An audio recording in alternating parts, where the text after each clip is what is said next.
Good afternoon, everybody. Hope you're having a great Tuesday. We're coming live to you here from Crossroads Community Church Studios in beautiful Jennings, Oklahoma. We're not actually in Jennings, but that's our address is out of Jennings. We're a couple miles from Jennings and a couple miles from Oilton. So anyhow, God bless y'all. I want to thank everybody that came out last night to Cowboy Church, to that service, or listened or watched or commented or texted or whatever after that. So appreciate that. Today we're going to be back in Colossians again in just a little bit, one verse down from where we ended yesterday. We was in Colossians 3:12, and we talked about bearing with one another as God's holy people, putting on humility, gentleness, patience, forgiving each other. If you got a complaint, don't complain and grumble about each other, and forgive each other. Then putting on love, which is a perfect bond of unity. Now today, if we'll do that, and he says, and let the peace of Christ rule in your hearts, to which indeed you were called in one body, and be thankful. Now, a lot of times we'll preach on this at Thanksgiving, which we're getting close to Thanksgiving, but we're not there yet. It'll be here before you know it. October's flying by. But it is. It's just clicking right along. But so let the peace, and that's what I want to talk about, is peace. So we talked about that we're God's holy beloved people, to put on compassion, kindness, humility, gentleness, patience, that we bear with one another, we love one another, we forgive one another, and we put on love, which is that perfect bond. But let's talk about it. And let the peace of Christ. There's a lot of things that will try to steal your peace and take your peace if you allow it. But notice this says, and let the peace of Christ. And as believers, that's what we have that nobody in the world, no anything can give you other than Christ. And that's part of being that new creature in Christ Jesus, that we have peace. And a lot of people don't have peace because we don't do these other things. We complain, because when you complain, it'll take your peace. When you grumble, it'll take your peace. When you don't forgive, it'll take your peace. When you don't have love in your heart, it'll steal your peace. And with the opposite of peace is turmoil and problems and all these issues that we have. But when it says that when we put on this bond of love, then we let that peace. So when it says, and let the peace, what that's telling me is that's our call. I don't have to let peace rule in my heart. I don't have to let the peace of Christ rule there. I can let whatever else rule in me and do that, because it goes to us. Because a lot of times I think we forget that God's done his part. We're not waiting on the Father to send the Son. He's already done that. Right. We're not waiting on Jesus to die. He's already done that. We're not waiting on Jesus to be resurrected. He's already done that. We're not waiting on the law to be fulfilled. He's already fulfilled that. Right. What we are waiting on, one thing, is the Father to look at the Son, to his right hand, and say, Son, go get your church. We are waiting on that. And there are things unfolding. We are waiting on some of the end time stuff to happen. Some of it's already happened.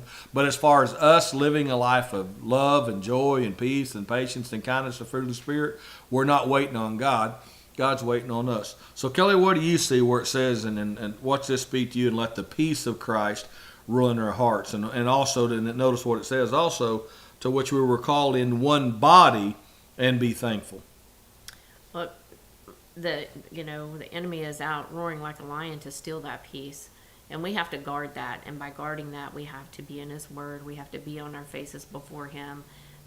I've been real honest about my fear that I have faced the last 18 months. It has gotten so much better because I've been on my face. I've been in his word, been studying it, and the peace just will flow through you. Mm-hmm. But we have to, like it says, we have to let the peace. We have to, because if we let what the world's doing, we'll never be at peace. No, it'll wreck us. We have family issues. Everybody has family issues. I don't care that you can portray a perfect family, but everybody has something going on in their family usually that, is just a bothersome or whatever. But we can let family issues, work issues with our kids, whatever, spouses, whatever. We can let that steal our joy, steal our peace. And it says let. When we let the peace of God flood our soul, and that means sitting and being still and just allowing him to flood your soul with that peace, we can then operate in that peace. We can then operate in that love. We can then operate in the joy that he has given us. Some days that's hard. It's really hard some days. When we have constant bombardment from the media, or we get angry and we get bitter, and we've got to be careful and guard that peace. Yeah, go to the coffee shop or go to Sweet Perks, which we're going to go here in just a little bit and get a bowl of potato soup. Going in and we let people, get, and they get all spun up and things like that. So when we let that happen, and those that said that rules in our hearts. It does. In the world, we're going to have trouble. Jesus said that. We're going to have tribulations. We're going to have things we got to do. But while we deal with it, we can still have the peace that surpasses all comprehension in our heart. And even though our physical world may be in turmoil, we don't have to have that turmoil in us. And I'm going to carry on with this a little bit deeper tomorrow.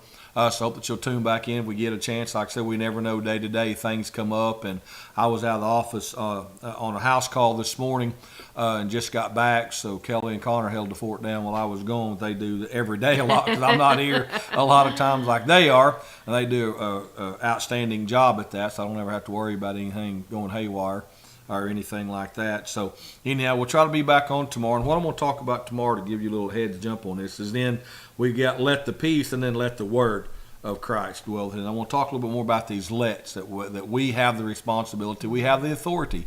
The ball's in our court and not God's. And so many people want God to do it, and God's saying, I've already done it. It's time for you to go do it and make it happen in that. And we'll talk about that tomorrow. So God bless you. A couple announcements.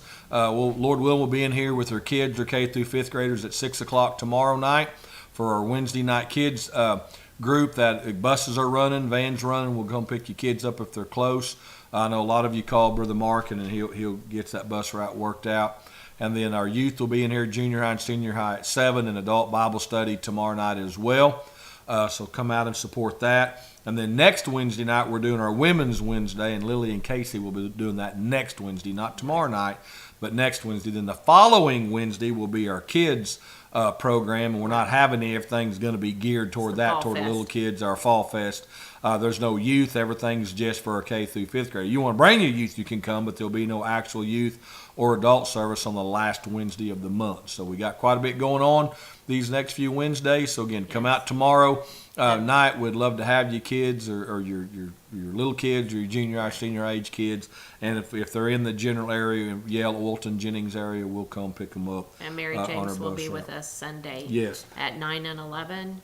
And then again on Monday at 7. We will have desserts on Monday, so if you could bring something, if you want to bring something for Pastor to eat, like some soup, some ribs, he'd be happy to eat it. I just don't eat a lot of sugar. I will, but I try. About the only thing sweet stuff I eat is if I go to Sweet Perks and Chris's oatmeal raisin cookies. I'll eat some of them in a cup of coffee. But we're also having a concealed carry class on Saturday. And we still have some spots available. If you would like to sign up for that, just give the church a call, 918-399-5956, and we'll get you signed up for that class. Connor will be teaching that class, and then we'll be doing the class and then have a break and then go and do the shooting portion of the class. So you'll get your certificate if you pass and don't injure anybody. You'll get your certificate and be able to do your concealed carry. So that's not going to happen. We'll make sure we do a good safety class before. So on that. So come out again. That's this Saturday. Concealed carry. Mary James this Sunday, 9 and 11. So come out and support that. Again, if you know somebody on the concealed carry that's needing that, they don't have to go to church here. It's open to the public. That's right. Just holler at us. There is a $60 cost for that. $60 fee for that class. You got to bring your own gun. If you don't have a firearm, you don't have to rush out and buy one. We will have some available that you can use in that. So just let us know, please, ahead of time, so we'll kind of know how much ammo we need and that type of stuff like that. So you need 50 rounds of ammo as well. To shoot, you can bring a 22. It doesn't have to be a 9mm or 40 cal or 45 or anything you can use. They're a lot cheaper to shoot on that, so the shells are a lot cheaper and a little easier to find sometimes. But anyhow, Bunker Hill has some ammo down there, some 9s I know, and some stuff, so you can stop there. If you can't find it, let me know, and we'll try to help you hook up on what ammo you need. But don't try to give us a little bit of heads up on that if you can on that concealed carry. So God bless you. Remember, it's faith over fear, Christ over crisis. Hope you're having a great, great Tuesday. And again, read this in Colossians 3. It's a great study to help you out with day-to-day stuff. So God bless you. Have a great, great Tuesday.